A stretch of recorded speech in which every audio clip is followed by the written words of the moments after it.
স্কুলের শিক্ষার্থীরা সেখানে আসতে চাইলে আওয়ামী লীগের নেতাকর্মীরা তাদের ধাওয়া দেয়, চলে গোলাগুলি। শিক্ষার্থীরাও পাল্টা জবাব দেয়।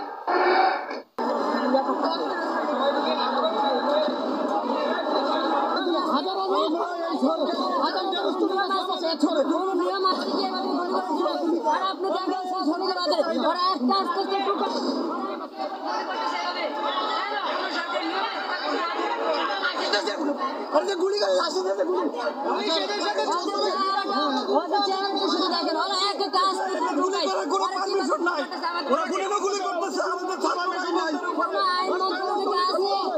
সরকারিভাবে কোনো কি আইন আছে যে ছাত্রদের সরাসরি গুলি করবে? নাই তো তাহলে কেন করতেছে? সরকার ছাড়াতে কেন করবে? আমাদের আমরা সেনাবাহিনীর উপর গুলি কেন করবে?